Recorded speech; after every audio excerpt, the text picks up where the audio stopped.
Cap sur la transition, on s'intéresse aux politiques publiques environnementales. C'est le podcast de l'IDRI.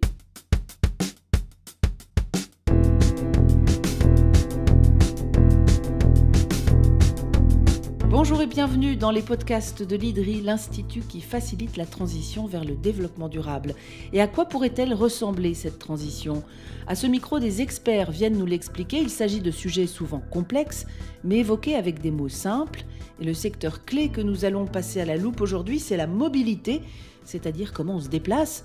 Vaste programme, oui, mais on laisse de côté les avions et les trains pour se concentrer sur le secteur routier.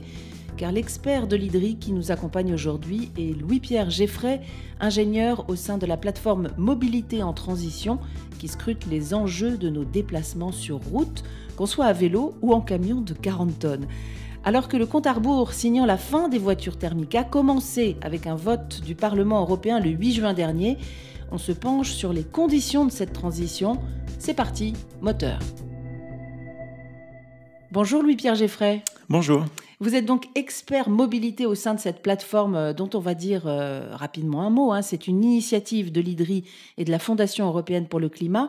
Et cette plateforme regroupe une trentaine de membres. C'est vraiment un outil de dialogue. Alors, qui sont tous ces gens qui discutent, Louis-Pierre Geffray ? Alors effectivement, on a constitué une plateforme multi-acteurs, multi-parties prenantes, un nouvel outil de dialogue qui regroupe à la fois des constructeurs, des énergéticiens, des associations environnementales également, des représentants d'usagers, on a également les territoires qui sont représentés, et puis des universitaires.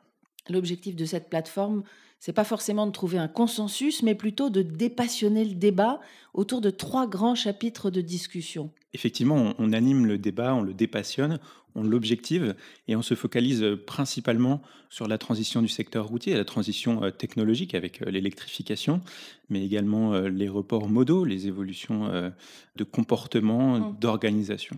Est-ce qu'on peut dire que le secteur routier est vraiment à une nouvelle étape de sa transition, une sorte de virage qui justifie plus que jamais d'organiser ce dialogue multi-acteurs ? Effectivement, on a par le passé, depuis plus de 10 ans maintenant, beaucoup de solutions qui sont testées en conditions réelles. On a depuis maintenant 10 ans des voitures électriques qui roulent partout en Europe. On a des évolutions comportementales avec le covoiturage, etc. Donc on a une palette large de solutions qu'on a testées économiquement, environnementalement, sur lesquelles on a de nombreux retours. Et maintenant, on passe dans une nouvelle phase avec un renforcement des enjeux réglementaires et un objectif de massification de ces solutions pour les adresser au plus grand nombre. Et en cela, on passe réellement dans un nouveau cap en termes de transition. On a la chance d'avoir des solutions qui sont nombreuses et à la différence du secteur aérien où on a des limites techniques qui sont beaucoup plus importantes, on a aujourd'hui des solutions par l'électrification mais aussi par l'hydrogène, etc., qui nous permettent d'avancer et donc il faut maintenant lever les blocages à la diffusion de ces solutions techniques. C'est-à-dire, quels sont ces blocages ? Alors nous, on se focalise au sein de la plateforme Mobilité en transition sur un horizon court terme de 5-10 ans à la mise en exécution de la transition. Donc ça peut être des blocages sociétaux, des blocages industriels, des blocages de business model, des blocages techniques non pas par le manque de solutions, mais par le manque de déploiement. On peut parler de l'infrastructure des véhicules électriques. Et c'est pour ça qu'on travaille à la fois sur la réduction de la demande de transport avec le report modal, donc passer, pourquoi pas, de la voiture à un outil de déplacement plus léger, le vélo Favoriser assistance électrique, ça, ouais. etc. Il faut travailler sur les ruptures technologiques avec le véhicule électrique, l'infrastructure, etc. Et puis sur toute la chaîne de valeur qui s'ensuit, qui en découle. Donc travailler sur la décarbonation des batteries, travailler sur la relocalisation de cette production des batteries en Europe, sur l'allongement de la durée de vie des véhicules, sur leur recyclage, sur la taille des voitures. C'est bien tous ces enjeux qu'il faut adresser simultanément et c'est bien ça qui est relativement complexe. Là, on vient de parler du transport des usagers dans leur voiture individuelle sur les routes, mais il y a aussi les camions, quelle que soit leur taille, qui posent des questions de pollution atmosphérique dans les villes, de distance parcourue. Vous travaillez aussi sur ce dossier du transport de marchandises ? Oui, on travaille sur ce dossier du transport de marchandises, notamment à l'échelle des ZFE, des zones de faible émission. Donc on sait que Ça, c'est dans les villes. dans les villes aujourd'hui, au niveau européen, on a des dépassements en termes de polluants, avec un agenda qui est clair aujourd'hui et une volonté européenne de rendre la qualité de l'air meilleure dans les villes.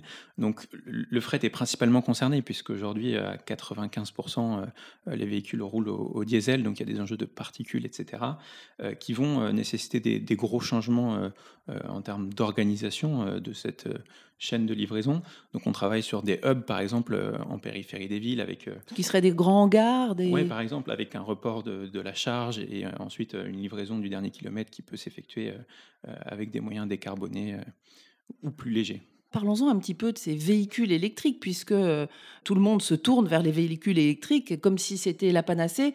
On sait que l'extraction des matériaux nécessaires à la fabrication des batteries électriques pose de nombreux problèmes environnementaux et sociaux. C'est toujours vrai, ça, ou finalement on a aussi beaucoup progressé dans ce sens-là? Aujourd'hui, on a une littérature qui est relativement importante sur cette question de l'impact environnemental du véhicule électrique. Et c'est un sujet qui est aujourd'hui objectivé. Donc, on a une vision claire Mhm. sur les impacts de cette motorisation comparativement aux autres, diesel, essence, hydrogène, etc. Les constructeurs travaillent beaucoup sur ces notions aussi depuis plusieurs années. Donc ça, c'est très clair en termes d'impact CO2, en termes d'acidification des milieux, etc. Il y a tout un tas d'autres indicateurs qui reflètent l'impact environnemental d'un produit. Et là-dessus, c'est clair, le véhicule électrique, globalement, est la moins mauvaise des Ouais, c'est solutions ça. en termes de motorisation. Mais par exemple, on a beaucoup dit que les batteries, on ne savait pas les recycler. Ça, c'est plus vrai. Alors ça, c'est complètement faux. On sait aujourd'hui les recycler à plus de 90% de leur masse. Le réel enjeu, c'est de concentrer cette filière en Europe. Aujourd'hui, il y a une mainmise de la Chine aussi sur cette partie de recyclage. Il faut le développer en Europe. Il faut trouver les conditions économiques pour que cette filière devienne rentable Mm. et se développe en Europe. Et c'est le cas, hein. Il y a une alliance de la batterie qui a été créée en Europe pour réduire cette dépendance à la Chine. Effectivement, on a une alliance de la batterie qui traite à la fois de la fabrication et du recyclage de ces batteries. L'Europe tient également à jour une liste des métaux stratégiques qui rentrent dans la fabrication de ces batteries. Donc tous ces enjeux sont bien documentés au niveau européen, bien pris en compte, et la stratégie qui est mise en place Mm. en tient compte. Et en gros, il ne faut pas non plus que ce soit une mauvaise raison de ne pas agir, même si la voiture électrique n'est pas l'alpha et l'oméga, ce que vous disiez tout à l'heure.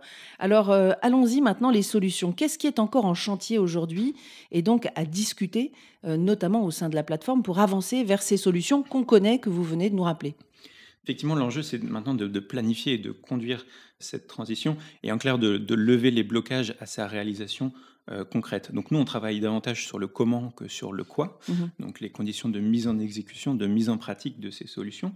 Donc on anticipe les blocages potentiels, on les quantifie, on apporte de la donnée. Là-dessus, on travaille avec un partenaire technique, Seaways, qui nous aide beaucoup pour objectiver ces débats. Mhm. On projette dans le temps.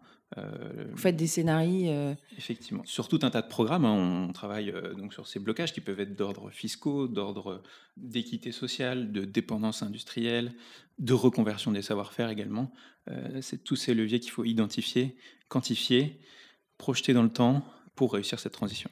Alors, il y a un contexte international qui est compliqué, hein, en ce moment, avec une essence de plus en plus chère, la guerre en Ukraine, la pandémie qui a pesé ces dernières années. Est-ce que ce contexte international freine ou aide la transition sur laquelle vous travaillez? Alors, nous, ce qu'on peut voir, c'est que ce contexte est plutôt un accélérateur pour la transition. On ne pensait pas avoir un carburant aujourd'hui à plus de 2 euros du litre en France en 2022. Et ça se traduit par une accélération, notamment des ventes de voitures électriques, mais pas que. L'Europe se saisit de ce sujet avec un enjeu de souveraineté qu'on connaissait, mais qui est aujourd'hui pleinement identifié. C'est réellement un accélérateur.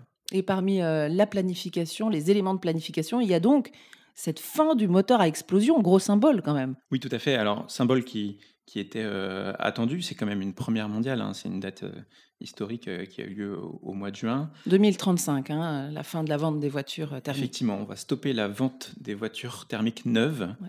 en 2035 en Europe. Ça va permettre de condenser les investissements, de massifier encore cette motorisation pour l'adresser au plus grand nombre. Donc, en ce sens, c'est plutôt une bonne nouvelle. Vous parliez tout à l'heure d'équité sociale. On se souvient évidemment des Gilets jaunes, hein, qui s'étaient dressés contre une taxe sur les carburants. Comment éviter que les plus fragiles soient impactés négativement par cette transition? C'est un gros enjeu et un souci dont vous discutez au sein de la plateforme avec tous les acteurs de la plateforme? Oui, tout à fait. On essaye de favoriser le débat, de le nourrir, de l'animer. Et au sein de cette plateforme, on a une approche sociologique sur tous les programmes que l'on mène, dès lors qu'on parle de mécanismes d'aide, de soutien, de primes à la conversion pour renouveler son véhicule ou des bonus écologiques. À ce titre, on travaille avec, par exemple, le Secours catholique qui nous permet d'identifier les enjeux d'intermédiation. Donc, comment est-ce qu'on peut s'adresser aux populations les plus précaires, ne serait-ce que pour faire connaître ces dispositifs. Et aujourd'hui, la voiture électrique est quand même une opportunité assez intéressante de répondre à la fois aux enjeux environnementaux et sociaux, puisqu'on voit que la batterie permet de se désensibiliser des carburants fossiles et en même temps d'avoir un coût à l'usage de son véhicule qui est très nettement réduit, avec une maintenance qui est également réduite, une durée de vie du véhicule qui sera beaucoup plus longue. Donc, Donc c'est gagnant-gagnant à la fin. À la fin, ce sera gagnant-gagnant. Quand vous avez au sein de la même plateforme le Secours catholique, les constructeurs automobiles et les associations environnementales, pour ne citer qu'eux, on s'écoute vraiment et finalement ça change tout. Oui, je pense qu'il y a une vraie écoute. On a un débat qui est protégé au sein de la plateforme. Qu'est-ce que vous appelez protégé, débat protégé? Avec des clauses de confidentialité qui permettent d'avoir un débat relativement sain, constructif. Ça, c'est réellement Peut-être une force. dépassionné un peu du coup. Dépassionné, effectivement. Et en cela, cette plateforme se différencie. Et c'est quelque chose qui n'existait pas par le passé. Et on sent que pour adresser les enjeux qui sont devant nous, c'est une réelle obligation. Merci beaucoup, Louis-Pierre Geffray. Je rappelle que vous êtes expert au sein de la plateforme Mobilité en transition de l'IDRI, dont on vient de parler, et qui scrute les enjeux de nos déplacements sur route, du vélo au camion de 40 tonnes. Merci. Merci.